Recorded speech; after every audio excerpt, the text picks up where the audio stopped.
big thing with Zizek, and this is what we, I think, covered where I dropped the ball in the last chat, was the or touched on, not covered, is that I'm not entirely sure, and maybe there's just differing terms, semantics here again, but I'm not entirely sure that like capitalism is the backdrop. I sort of always get the sense that capitalism is a tool, and that there's a historic conservative power arrangement in society, and capitalism is used when it suits that power. So in terms of accumulation through wage labor, in the social democratic era, through the profit principle and surplus value, let's throw money at a population and allow it to generate profit, which is the false wealth within a system of real tokenized wealth, if you know what I mean. So yeah. Profit's just this fake, this, like, it's not embedded in doesn't represent real value, real productive value. It's just it's the token that the capitalist takes to increase their power in relation to the workers. Sure, it's equated with this idea of progress, isn't it? By, I guess, the people who are generating it, but then the ones who are skimming it off the top are just like, oh no, don't you worry, I'll take this. Absolutely. You're doing really well. You're doing really so well. Good. I'm going to promote you and give you a little bit more. Look how far you've come. Let me just put this over here. Yeah. Then accumulation through possession, where the money is withdrawn, and the debt that all of those people find themselves in when they thought that the money they were making would continue, all their actual material wealth, possessions, houses, land, is taken from them. When you get to that point, that's not capitalism. That's just brutal acquisition. And now it's certainly based on the logic of capitalism. It's like, well, you're in debt and I've got to take your cash or your everything.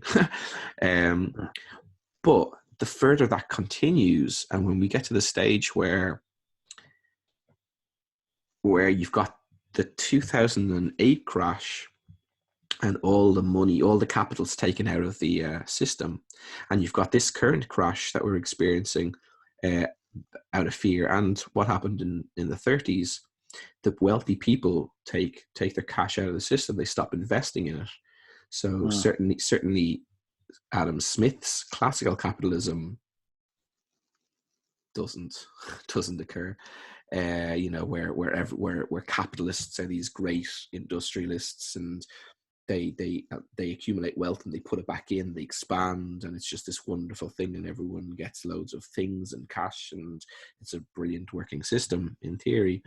But neither is any sort of capitalism going. Like, growth stops. The interest in having growth stops. And I think capitalists then in our low growth society aren't the wealthy. They're wealthy, but they're not the wealthy. They're not the power. They're the ones who have somewhat an amount to invest and to try to create profit. Say the owner of the Oxton Bar and Grill with his business, who all of a sudden said he would cut his finger off so he could continue making money for this very short interruption in his ability to make money. So this he's a capitalist, but are the extreme wealthy still as dedicated to capitalism? I mean, of course, Bezos is, like, the wealthiest men that we know of are continuing to sort of derive profits from their companies. They're famous for their companies. But as growth declines, where's the and when wealth is taken, when capital is taken out of the system, that sort of seems to suggest that there's not much opportunity for capitalists to continue being capitalists, and they're not too interested in it because of the amount of power that they've assumed. So, like, looking at it historically, capitalism was a tool to accumulate wealth. But once the wealth reaches a certain threshold, if you encourage growth, you encourage, hypothetically, this Egypt in Oxton Bar and Grill to challenge you. If the pie is continuously growing, if markets are continuously growing, if there's GDP growth, then if you invest money, if a little bit of money into the game, and you start increasing your wealth, you can eventually come to challenge people at the top. So Sure. a king will never, in feudal system, a king will never sort of encourage too much growth of wealth in their feudal lords, because they'll end up becoming powerful and challenging them. Yeah, I wonder if there's an element of, like you were saying, that there's limitations of how much growth you would want to encourage, because if you, the few wealthy, as you pointed out, I think rightfully so, you don't want to encourage people to start trying to aspire to the point where they could challenge you. I mean, is that next plateau, so to speak, along their own personal mountain? I mean, is it the kind of idea that eventually you are hoping to buy yourself essentially into systems that transcend the power that comes with wealth accumulation, which I think is Capital really wealth. well. Yes, capital wealth. So I mean, you could. I mean, I think it's actually been a beautiful story arc throughout the Peaky Blinders TV series, has been the consistent kind of belief that accumulating wealth and kind of climbing social ladders would eventually equal a place at certain tables, and it never quite gets there, and the main character is consistently reminded of that, always kind of put down, and the only way to actually transcend was to go into politics. Yeah. Now, I mean, you could say that Trump has essentially embodied that exact process. I mean, it's just a throwing out the idea, but the one next step was, how do I absolutely maintain, how can I start to instigate an actual 100% lack of involvement from the government in my financial endeavors, and become the Become the government. government, absolutely. I don't know. Maybe But I'm just wondering if that's the next point on, is like, you for have him, to start. Well, just in general. I mean, if we're if you talking were about to get to this point, yeah, yeah, yeah. you have to suddenly be seen to transcend the wealth, because what that also does is it sets a barrier for anyone who thinks they can have a go at you, Yes. like this, and it says, oh shit, well, no, I'll never be able to become president. I mean, I can become a billionaire, but I can't become fucking president. To me, I it don't know. suggests. A, a, a dynamic of power beyond capitalism, in terms of the now, right now, but also a logic. While the logic of capitalism pervades our society, and that is something we need to tackle with, but it also suggests that there's a, a moment previous to capitalism, um, where another logic of power drove that logic of capitalism. So I'm not quite there yet, but the limited understanding, and I mean, like I said, this is just a suggestion. Maybe I've overblown this point, but the what drove the mercantile class that sort of began eroding the power of the feudal situation and brought in capitalism.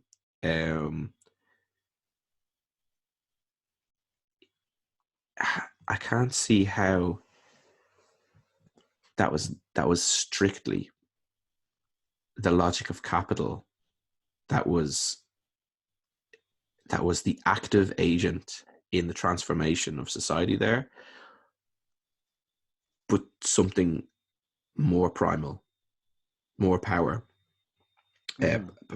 more primal in terms of power, that I'm going to do this. So like Marx talks about the sort of how the logic of capital,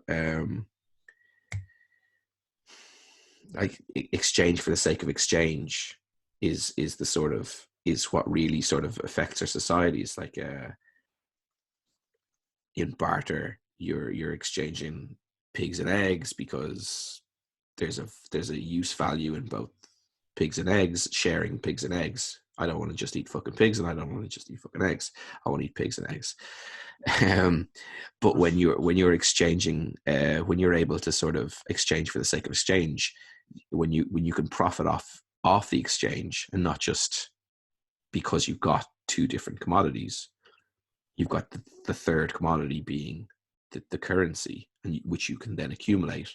And the more you accumulate it, the more exchange becomes for the mere sake of exchange, and the surplus value builds from that.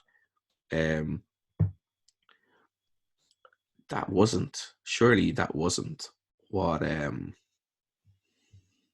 that's not the logic that drove that early shift. It was like, well, a king's got gold, and now I've just discovered how I can be useful and get more gold. I mean, it sounds similar, but is there something more primal to it? It's not necessarily the exchange that's driving it. It's the realization that exchange can help you attain the same material trappings as a king, and then challenge them. Mm-hmm. And this kind of links back to the end of our conversation 2 weeks ago. It's like, well, in terms of growth, if there's none forecast, and Harvey in Enigma makes the point, actually, I forgot that he did this, that to replicate itself, to keep the system going, you need 3% growth every year for that logic to continue, for that return on investment to generally be made. And oh yeah, no, this was mentioned in the articles as well. Yeah. And if that's not happening, like I said, this brings it back to what I was saying at the end of the last chat. What's happening with the capitalists? Like, is Bezos a capitalist at this stage? Where's he getting his return? I mean, is his return coming from extra economic situations here?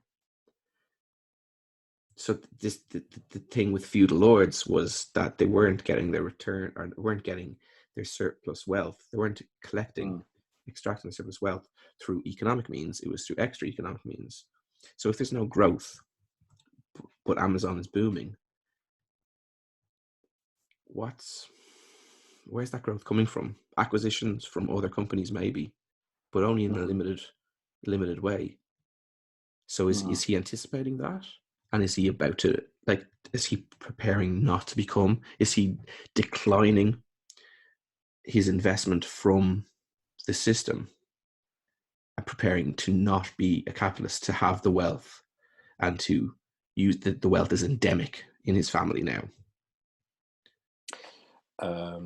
Okay. So like completely privatize the wealth that he's accumulated and just go, yeah, there we go. It doesn't move. It's now, yeah, I guess going back to the sort of nature of, I guess, feudal lordism, like where everything was passed down. No, of course. Like, I mean, that even came afterward. That's just the pre-Victorian standard. Sure. Sorry. Of course, like it is feudalism as well.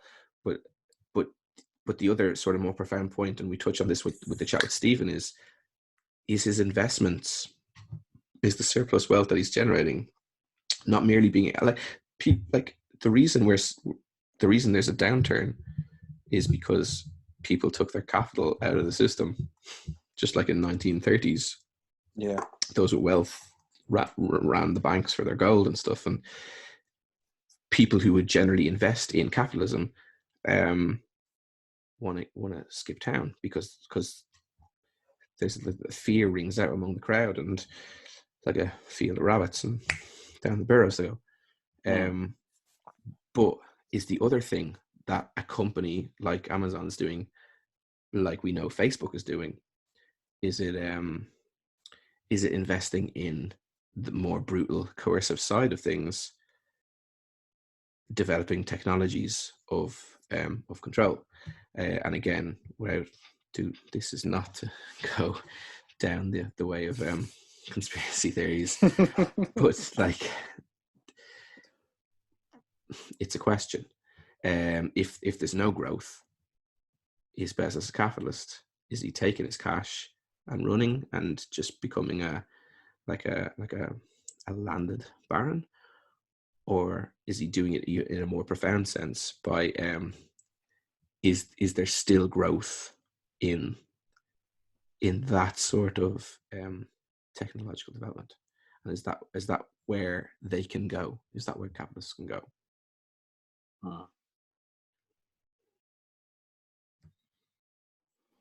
Yeah, because I think if I recall correctly, the last one of the plausible kind of directions that we discussed in the last chat was, what's the next extent of power, I guess, that one would gravitate towards. And obviously the, cultural touchstone nowadays is, well, you become the president. Like you just start being in charge of you just skip out the John Locke and you just go straight into running the laws yourself. You write the law yourself. That is what they did. The 1688 revolution is like they took the parliament and started writing the laws themselves. Oh yeah, I guess you did. So. But if you are John Locke and you are now and you're a billionaire and you see the game running to an end, there's like, there's no return to my investment. Where do you put it? What do you do? How do you extend the game? Yeah, being president would be a lot of fun for a short while, and then yeah, then I guess you start actually having to do something. Second year is where they actually start asking you to do shit, I imagine.